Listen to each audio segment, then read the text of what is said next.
Good morning. So we'll start the meeting. If I call the meeting to order, please. And we will start with item 1, apologies, and I have an apology from the Mayor, I have an apology from Jamie Goff, and an apology from Aaron Keown. I'm happy to move those apologies. Sarah Templeton seconds. All those in favour? Against? That's carried. Okay, declarations of interest, and there are a number of applications that various councillors will have relationships with the groups concerned. Rather than declaring all of those now, if we get into any discussion where there's a need for that interest to be declared, then obviously just let this item serve as a reminder to do that. It may well be that we won't get into those particular discussions today, and therefore there isn't a need to do so. Glenn. Okay, thank you, Andrew, but we could just notify staff just to note any. So, for instance, I've got at least one, so get them to notify it. Yeah, if there's a need to do that, then you could, yes. Even if it's not discussed, just... Yeah, sure, yeah, okay, so that it's known. Okay. I mean, for example, I'm a trustee of the O'Kane's Bay Maori and Colonial Museum, which is a lower priority application, which is unlikely to be discussed today. I haven't worried about declaring that, but if we did get into that discussion, obviously I would make it known that I was a trustee, for example. Mike. I'd actually just like to declare my interest now in Canterbury Neighbourhood Support. Thank you. Can I just say, I think we should be declaring, because we will be voting on the funding, okay, even if we're not discussing the actual groups themselves. Are there any interests that councillors want to declare? Just 209 for me. I have no interests at all. Ngā Matawaka is in there. I haven't got the number at hand, but you've got that one. Okay, mine's the O'Kane's Bay Maori and Colonial Museum, which is unlikely to come up for discussion. Mike, Neighbourhood Support. Dave East, we already noted at the workshop, is the Treasurer of Canterbury Neighbourhood Support. Sarah, did you have anything? 209. Okay, application 209. Anything further? All right, great. Thank you. So that's declarations of interest. So now we come to the substantive item on the agenda, item 3, the Metropolitan Strengthening Communities Fund, and I'd like to open by getting staff just to make some commentary on the report and the work that has got us to the set of recommendations that are in front of us today. Thank you, Chair. Thank you, councillors. If I could also just very quickly, just acknowledge and thank all of the staff involved in this process. Which has been, heavy workloads for everyone, and here we are today to make these decisions. So, just to go through the available budgets for the Metropolitan Strengthening Communities Fund, we have a total available budget of just over $3.3 million, and we have total requests in the amount of just over $8 million. So significantly more than what's available. That's come from 238 individual applicants. Talk about how that compares to previous years. Sorry? Talk about how that compares to previous years. Okay, I don't have the figure, but okay. The amount of applications is comparable with previous years when we look at the early learning centres, major orgs and general applications, plus or minus a few, but they're very much in line. Now, the breakdown, we do have one pre-existing commitment, one 3-year commitment that was approved by Council in the 15-16 financial year. That's to the Youth Council. So that has already been granted. We have our 9 early learning centres, which staff are recommending for funding this year, while further work to develop policy around community organisations who use community facilities is worked on and developed. We have 9 major organisations, an available funding pool of $1.2 million. They are requesting just over $1.7 million. And then we have a total of 219 general applications requesting $5.9 million out of an available budget of just over $1.8 million. So again, some significant work gone in there. Now, so all of these applications have gone through a process of obviously making an application. Specialist staff have then assessed these applications against Council's priorities and outcomes for funding and the relevant criteria, and taking into account the available budget as well. There are 7 applications that Council identified in a workshop last week that are potential fits, if you like, for the Community Resilience and Partnership Fund. Now that will go through a process for decision with Council in the not too distant future. What else have we got here? Sorry, I just lost my place on my notes. That's really sort of all I've probably got to say, Chair. I could probably hand it over to you now to carry on. Thank you very much. And can I also just reinforce the commentary around the huge amount of work that's gone into the set of recommendations that are in front of us today.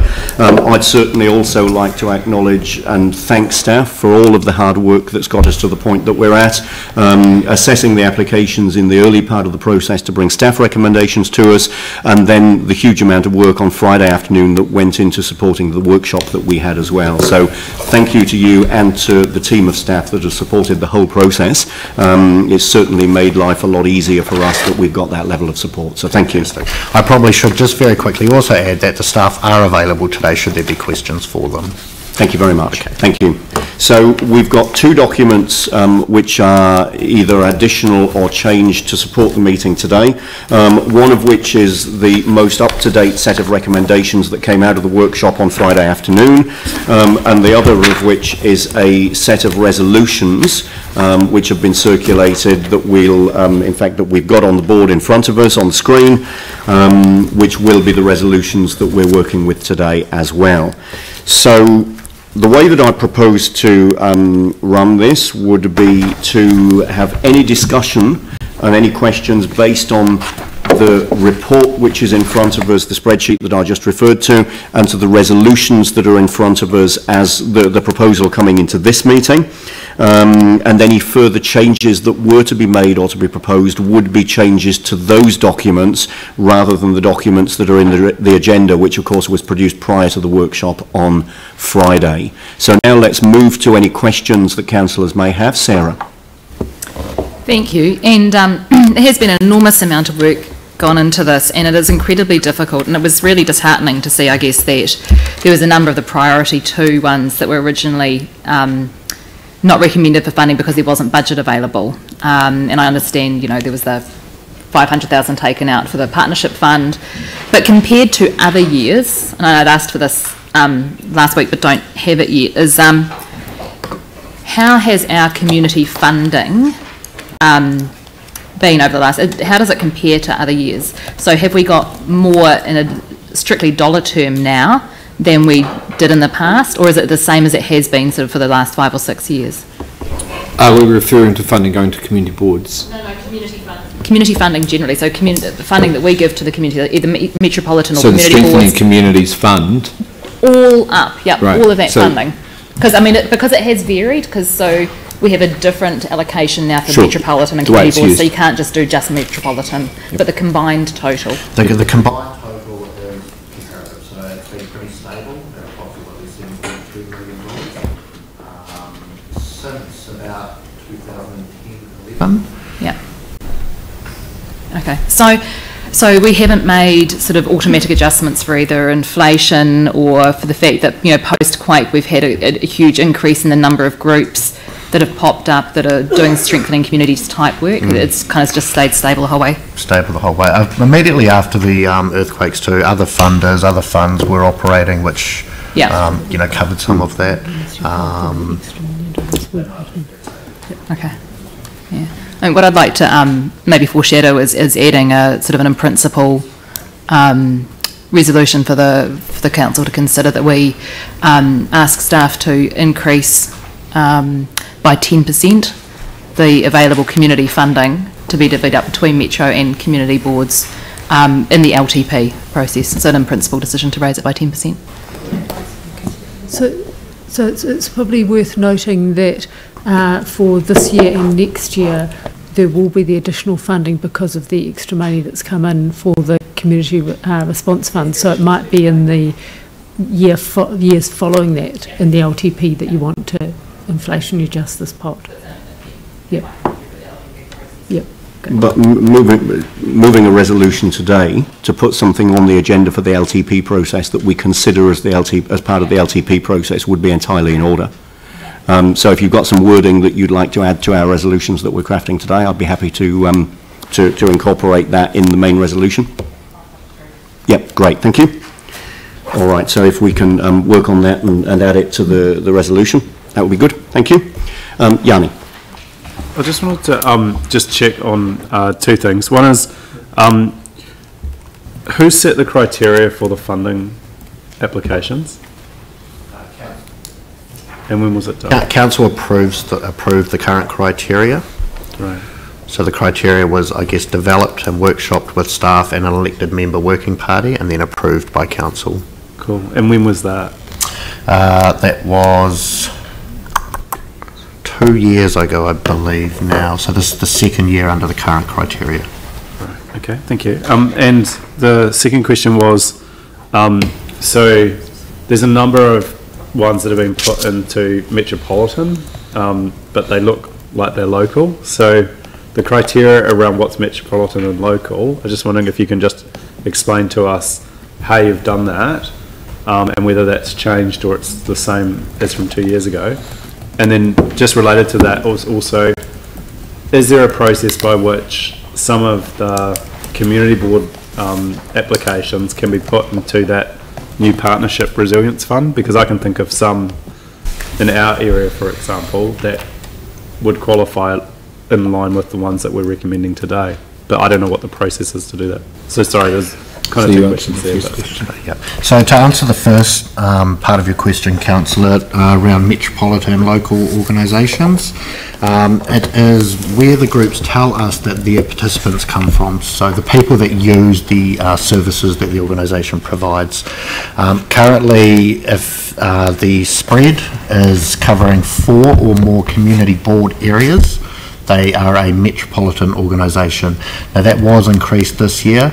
Previous years it was 3 or more community board areas.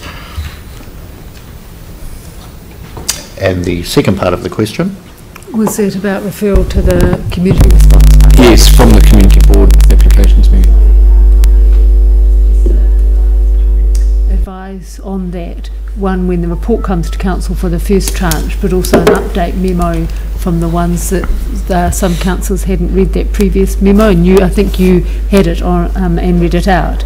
So we can update you with the process for doing that by email, so everyone gets the same information that's recorded. It's like a process to put in the ones at our community board to that first tranche for consideration, but I don't know what that process is. So we'll you'll let us know. Send it, yeah. Okay, thank you.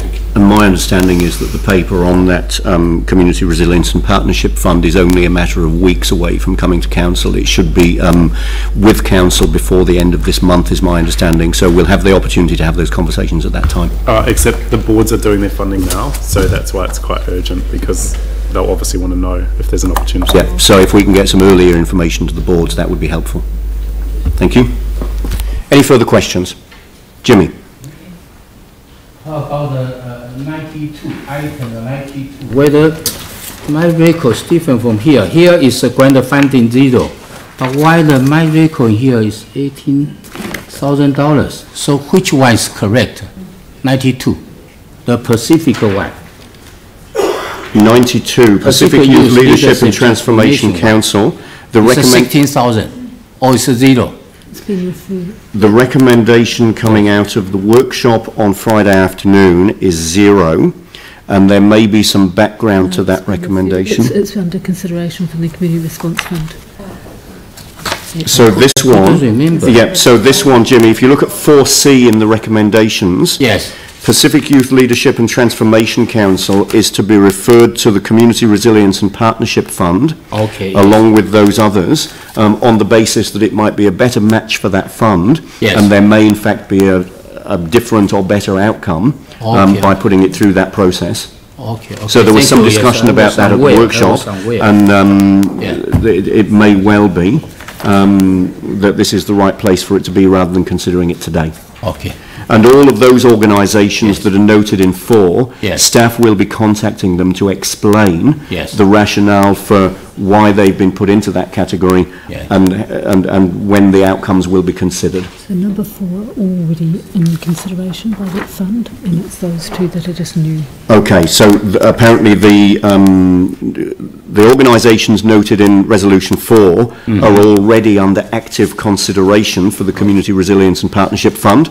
Yes. So there'll be recommendations coming to Council at some point that we will be the decision makers on, and then those noted in 5 are groups that were identified through our discussions in the workshop Yes. as being very likely to meet the criteria for that fund, so they're new ones which have been put into that process.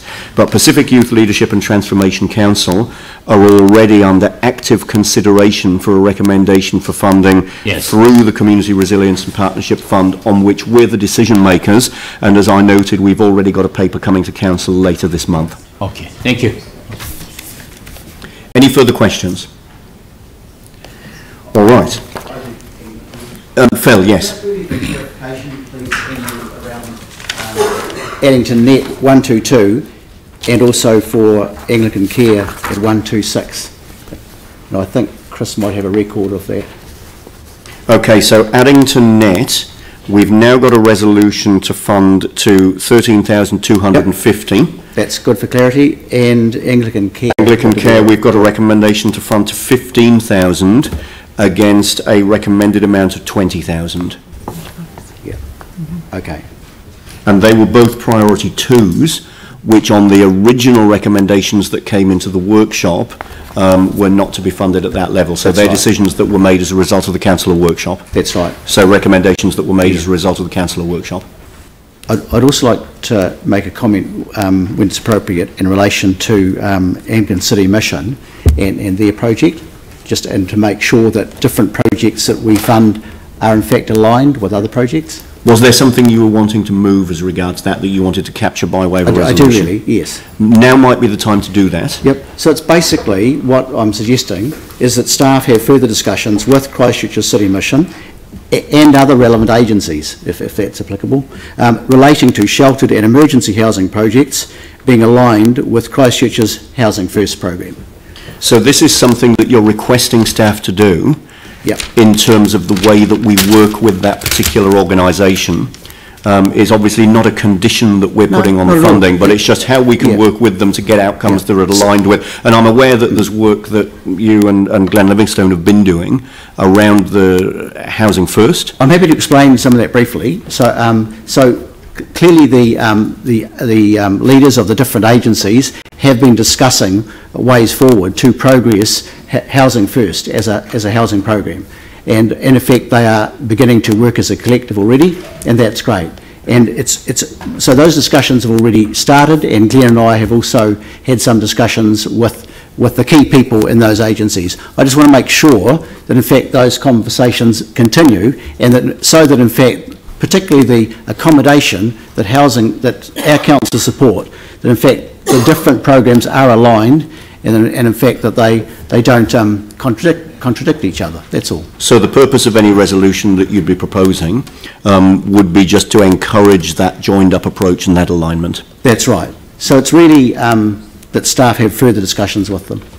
Asking staff. All right, so have you got some wording that you wanted to put forward that we can capture? If you could pass that to staff, that would be great. Well, what we'll do is come up with one resolution that will be everything that's on the sheet that's been circulated, plus the couple of additional resolutions which have been signalled in the discussion we've had this morning. My intention would be, once we've got the wording captured, which obviously we're just working on now, my intention would be to move that, to get someone to second it. And Phil, as chair of the committee, would you be happy to second, so the relevant committee that deals with community funding, you'd be happy to second that? And then at that point we'll move into debate, and then we'll vote on the resolution once we get to that point. Okay, so how are we going with wording just to capture those two resolutions.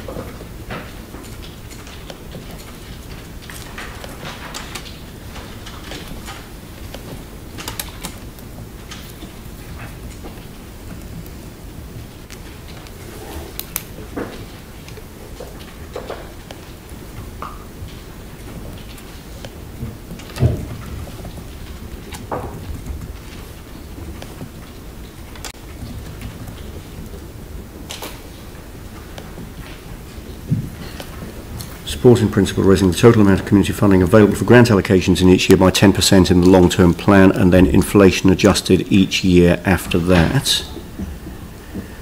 That staff have further discussion with the Christchurch City Mission and other relevant agencies relating to sheltered and emergency housing projects being aligned with Christchurch's Housing First programmes.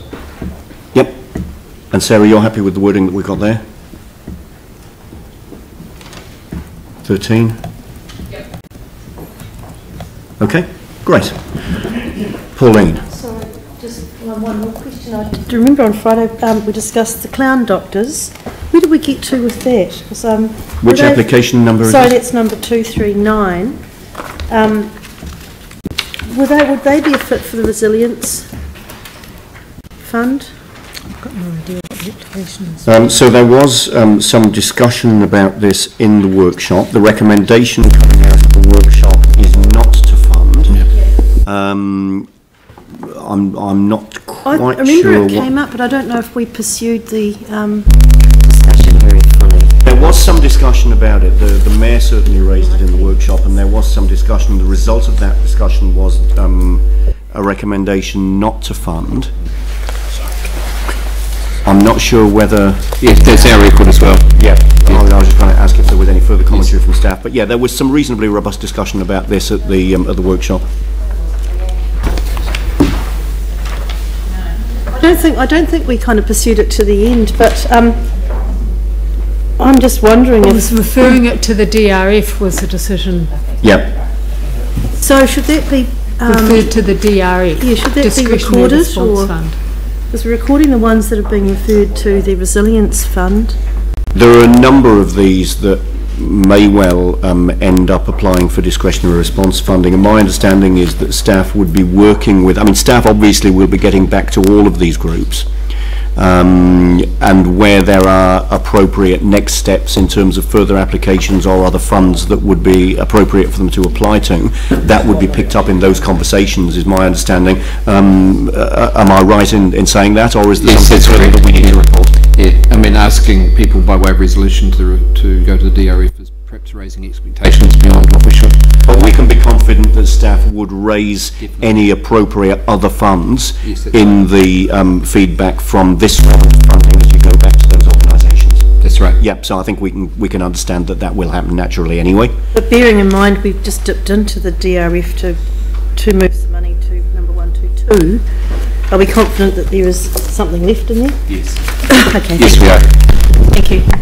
Yeah, we're certainly coming out of the workshop. We were very comfortable with the amount that was left in the discretionary response. Yes, we put additional money in the DRF to address those that might have been referred to it. That's over and above the balance that already existed. Indeed. So just as a refresher there, would it be possible for us to receive a memo after this meeting on which ones have been referred back to the DRF, please, out of this? Yes. Is it possible? Yep, thank you. Okay, so we're through questions. Anne? Yes, just a question, a clarification question. I wasn't able to be there for the whole of the meeting on Thursday afternoon. I'm just wondering about the understanding or the reasoning behind giving the Vegetarian Society the 6,000 and the Royal New Zealand Plunket Society 2,700. I'm just wondering about the reasoning behind that decision. Sorry, it's on. 192 is the Royal New Zealand Plunket Society 2,700, and 204 the New Zealand Vegetarian Society 6,750. Both of those were organisations that people asked questions about, and by exception were referred to again during the priority 2 discussion, and then the outcome was that those for which council members felt there was support were allocated 75% of the recommended amount. So one, there were obviously expressions of support around the table. Two, the amount allocated was 75% of that recommended. And that reflected the total amount of the fund that was available for allocation, which obviously wasn't able to be 100% across the board, and it was felt that a fair way of dealing with those which were raised by exception was to allocate a proportion of funding rather than a differing amount of funding for each one. Plunkett only applied for $4,800. It's worth noting that Plunkett only applied for $4,800. Yeah, they didn't apply for very much. Thank you. Okay, so that now brings us to the end of questions. So I'm now happy to move the set of resolutions which are in front of us. Phil, you're happy to second that? So that's now been moved and seconded. So I invite councillors to debate the motion which is now in front of us. Pauline. So we can look at Sarah's number 13, is that?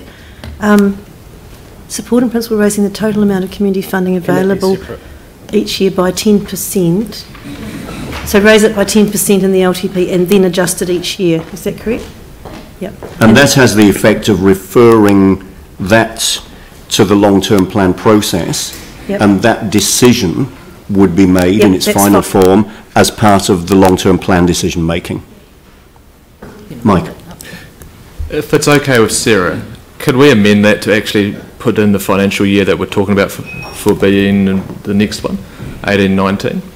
Support in principle raising the total amount of community funding available for grant allocations by 10% in the long-term plan for financial year 18-19. Yeah. I mean, it might include that partnership funding, that's fine. Yeah. But yeah.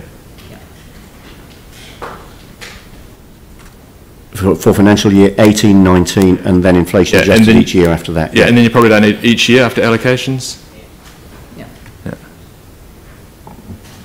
Support in principle raising the total amount of community funding available for grant allocations by 10% of the long-term plan for financial year 18-19 and then inflation adjusted each year after that. And that actually clarifies that. I agree with the change of wording. I think that just really clarifies it. Phil, as the seconder of the motion, you're comfortable with that change? Thank you. Okay, so now, is this a question or are we now moving into debate? Since we're adding like sort of new resolutions, just the whole issue of meeting with the health board, the DHB, over the whole increase in health funding that we're having to look at as a city, I think is something that we've previously resolved, and I think it would be good to actually, well, I'm supportive in principle of looking at raising our funding. I'm also very aware of the reliance that we're picking up because of other people's responsibility in the city, mainly central government's funding that's being cut or not sufficient to deal with the demand. So I would like us to meet with the CDHB to discuss the ability to look at the whole grants funding that we're giving out and the funding that they're providing to those groups. Yeah, and there are a number of groups as part of the review of funding which is coming up. There are a number of groups that we're going to need to be meeting with in terms of working out our strategic response to the way that we fund various organisations, in terms of working out what council's priorities are at that high level. And it would be reasonable to expect that we would be meeting with the health board, we would be meeting with groups like Creative New Zealand, for example, with the RADA Foundation and other funders, so that we can have a more joined up approach to funding, but also so that we can make sure that the funding priorities reflect council's overall priorities and are actually a joined up approach to what funding might be available or could be available or should be available for organisations working in various different sectors, so that we're making sure that the funding that we put in as council reflects our priorities, but also at the same time is leveraging those other funds to the best they can for other organisations. So I would expect that that would be picked up as part of the funding review, which will occur before we get to applications next time. If you wanted to move something that would see that specifically taken account of as part of that funding review, it would be perfectly in order. Yeah, I mean, I don't know when we last met with the elected district health board. Like, we haven't met for ages. Like, we just seem to have no relationship with them, and it would be really good to actually meet with them. So I just think we should meet with the Canterbury District Health Board to discuss matters of mutual interest, including the issue of grants funding Yep, so let's, so just comparing that with what we've got in paragraph 9, request staff report to Council by the end of September 2017 on terms of reference, a comprehensive strategic funding review of all of the funds and the support that Council provides to sustain and support organisations of the City, including the relationship of the Council with other funders. So that arguably could be picked up in there, but I appreciate that, you know, you're referring to, yeah, you're referring to discussion that's occurred in the past which didn't land in a result. You're obviously keen to pick that up by way of resolution now to ensure that there is a result. More than happy to refer to that specifically. Including the DHB after other funders on 9, that will capture it. It's getting a governance meeting Yeah. to talk through the funding pressure that we're under because of the lack of whole funding. Yep. So has some wording been provided to staff just now? No, well, I mean, it's pretty straightforward. Yep, all right. So if you can dictate once again what you want to put up there, and we'll do that. 15, that the council seek a meeting with the Canterbury District Health Board to discuss the issue of grants funding towards health-related organisations.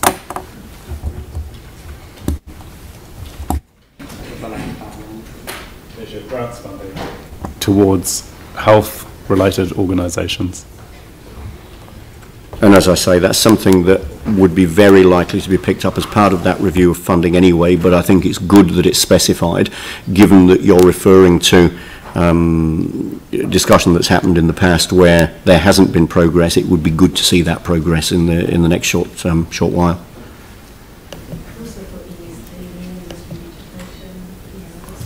That's all picked up in paragraph 9, really. You would expect, as part of that comprehensive funding review, that we would be meeting with all concerned organisations for the reasons that I just outlined.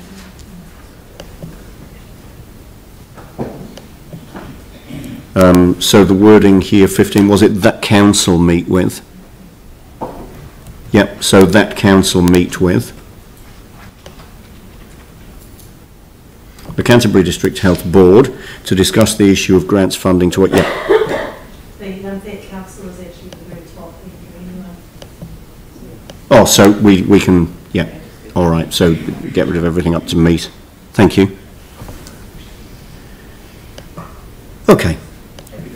You're happy to include? Yep, no problem at all. All right, so now let's move into debate. So who is wanting to contribute to debate? Yanni. I'll be very quick just to say, I know this, and it's already been said, but thank you to the staff for the huge amount of work that you've done. I think one issue that we do need to focus on, and hopefully the review can pick this up, is the timing. Normally we'd have a lot more time between the workshop and the decision making, and also a number of groups are waiting for the funding in September, so it would be good to get this, looking at the timetable. But I appreciate you've had a whole bunch of changes with the community board structure and the funding allocation as well, so that has been difficult. But you know, I just think this is one thing that council does that we should be incredibly proud of, that we support the community infrastructure in our city that ultimately saves a lot of money because we're investing up front in communities rather than just the ambulance at the bottom of the cliff. So I think we should be incredibly proud as a council that we continue to fund these organisations that have applied. I know that not everyone will be happy with the quantum, but at the end of the day we're meeting a number of balancing demands and I think we've got to a good outcome. So I just wanted to acknowledge that it has been a huge effort from staff in the assessments and to look forward to getting the review done, but it's good that we make the allocations today. Thank you. Pauline. Thank you. I'd also like to acknowledge the huge challenge this has been, and acknowledging staff for the myriad of obstacles you've had to wade through to sort this out, but also to acknowledge all the community groups that we have in our city at grassroots level that are doing their very best to strengthen our communities. And it's the council support of these groups that's actually got us through the earthquakes the way that we did, and it shows us, and it showed us then how important this is to support people in the community who are doing this and have the vision and the energy to go out there and support their local residents. Strengthening communities is kind of one of those words that's almost lost its meaning because we say it so many times. It's probably better to talk about our social infrastructure, and it's really, really vital for every city. So I particularly support number 13, increasing the amount. Somehow we've got to find that money.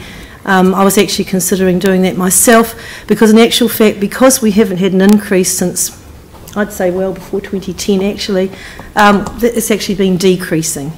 So I think that's a very good move there to actually start looking at this fund. It's been totally oversubscribed to, and it makes it very, very difficult to sort out who gets what. And actually every application in here, we've all gone into bat for everything that we support. We say, but this is a really good group and they're doing, but they all are. And so it's been really, really hard.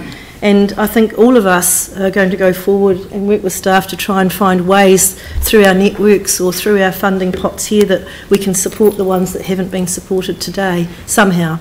So, yeah, thank you staff and thank you Christchurch. Thank you very much. Now I've got Phil, Dion, Glenn and Anne and Jimmy. So Phil. Some of the things I was going to say have been said and I won't be too long, but I join other councillors in sincerely thanking staff. A huge amount of work goes into this, and I think this round has never been harder for me as a councillor, especially because of the much increased demand and in fact, as has been referred to, a decreased availability and supply of the funding, and I'm glad we are going to look at it in the long-term plan. I'm also glad that in fact there's going to be another round in effect with the Community Resilience Partnership Fund and having a review to clarify all of this funding is going to be essential. There's a lot of different streams here and we have to make sure in fact that we're comparing apples with apples, and so I look forward to doing that and working with staff to achieving that. So big thanks to staff again. Thank you. Dion. Yeah, I'll just echo those words about thank you to the staff, but also thank you to all the community groups out there who do provide such a level of service to our city and actually support so many people and try and create the city as a cool place. I was actually going to ask for number 13 to be put separately, but I've actually just sort of thought about it a little bit deeper, and I think it'll be fine. The only thing I was going to think about with putting it separately is supporting in principle or doing an investigation to see if it can be done available, because I'm just worried about precedent on the money that we have in our budgets. Budgets are very tight and I just don't want to be putting more money into budgets without actually putting some real thought into how that money's coming or where it's going to come from and those kind of things. But I think the staff will be able to do that, so I'm pretty happy with that. And that was all I want to say. I already have a request to put 13 separately anyway, so I will do that. Thank you. Glenn. Thank you. Yes, I also wish to acknowledge our hard-working staff for all their hard work behind the scenes as well as this process, which isn't always easy. My concerns particularly remain over the housing and mental health kind of sectors of our community, if you like. In that regard, I support Phil's move over the Housing First model in terms of having that congruence with the other agencies so that we're all on the same page, because it is quite a different model that essentially places people in housing literally first and then provides those services to go with them. It's good to see funding reflected in priorities for agencies such as Battered Women's Trust and Aviva. Battered Women's Trust bears the burden of most of the violence cases in our community and seeks to work with the community in trying to make progress there. Aviva's more at the kind of high end of some of those cases. Obviously with the partnership fund, pleased over that. With resolution 13, that's a good move, Sarah. Part of me though is thinking let's not stop there. So yes, totally agree with tagging the index, taking it to CPI, but next year, do we want to explore even taking it further, another 10%? So, yeah, okay, and there's some other groups I'm aware of missed out on funding at this stage, but I truly hope they get some through the DRF process later on. Thank you. Anne.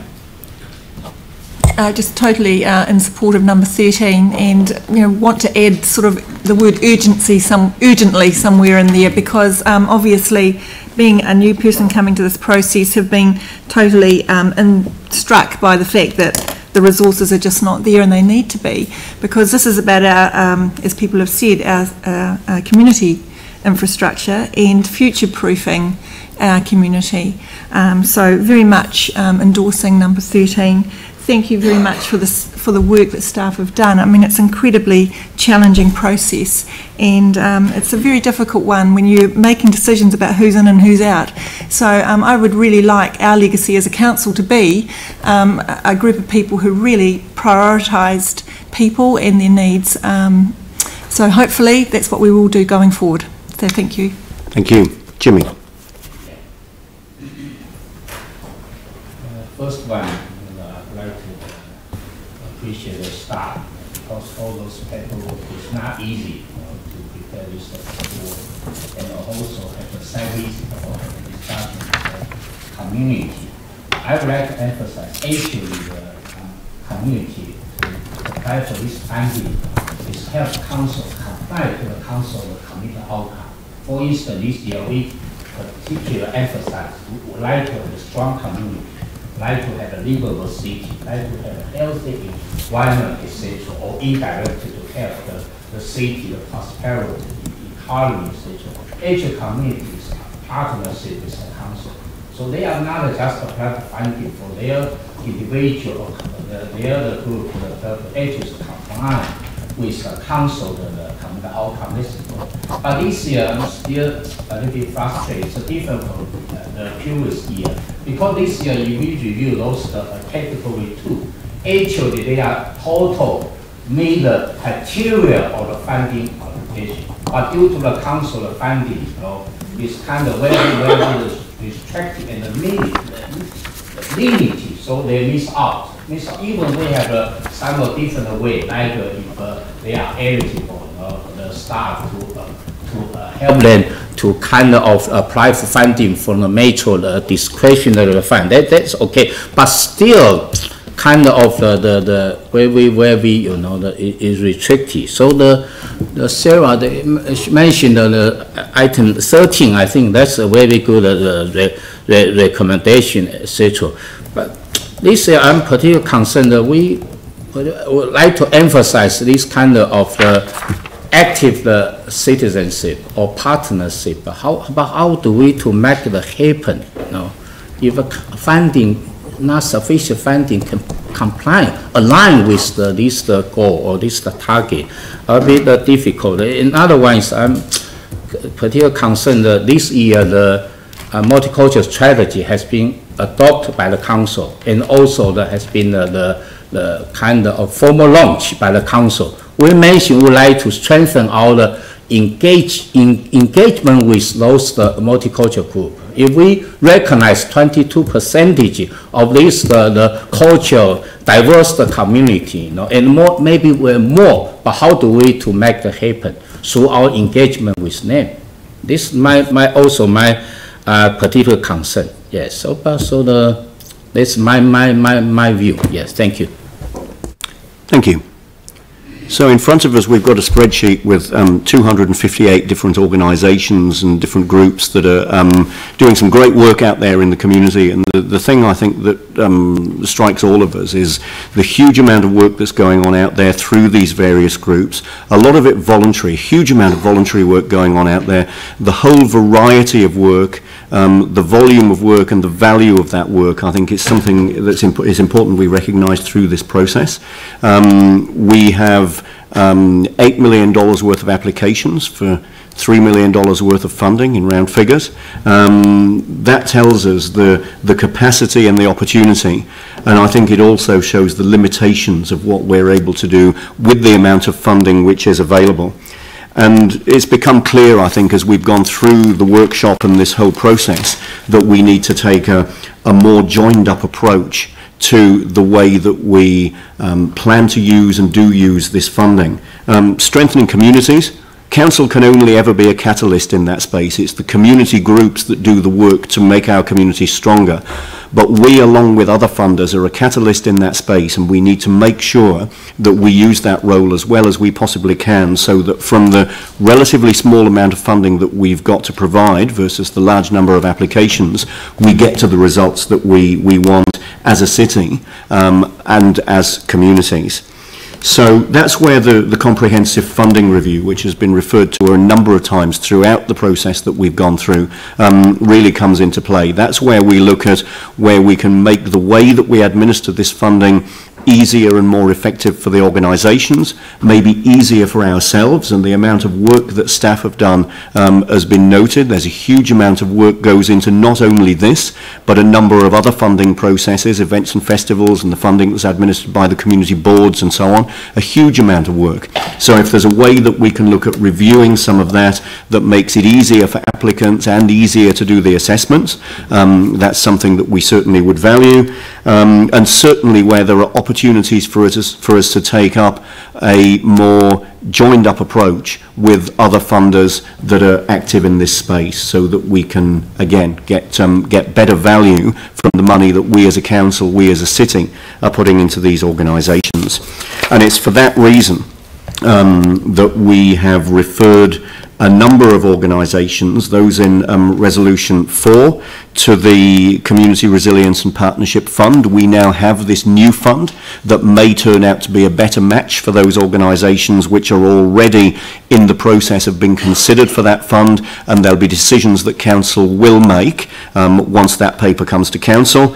Those in item 5, which are groups which have been identified through this decision-making process, are quite likely to be a good fit for that new fund as well, and obviously we'll be making those considerations on staff recommendation within a very short time as well.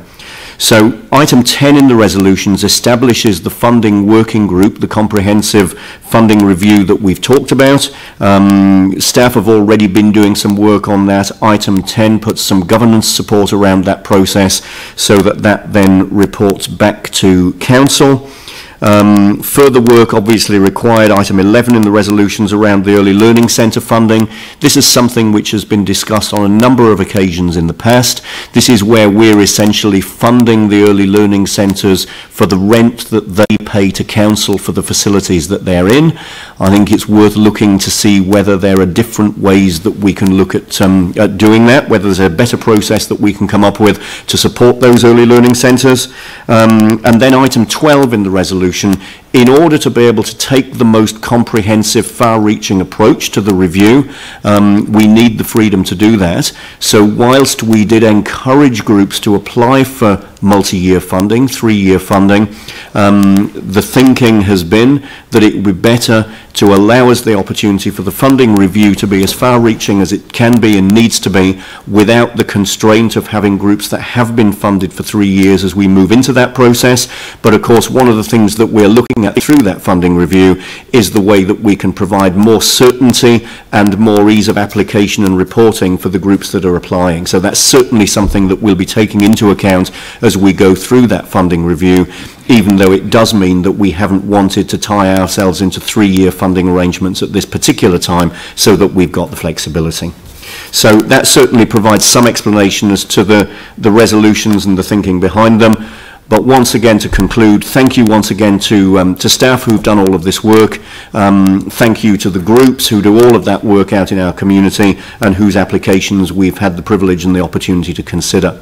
So on that note, I will put the resolution. I'll put everything apart from paragraph 13 first of all, and then we'll take paragraph 13 separately. So I'll put the main resolution excluding paragraph 13. All those in favour? Aye. Against? That's carried. And I'll put paragraph 13. All those in favour say aye. Aye. Aye. Against? That's carried. Thank you very much. Thank you. And I'll declare the meeting closed. Thank you, guys. And happy birthday, Councillor Livingston. It's hard being 30, but I'm working through it. Mr. Chair, can I just say one thing? Look, thank you very much for the kind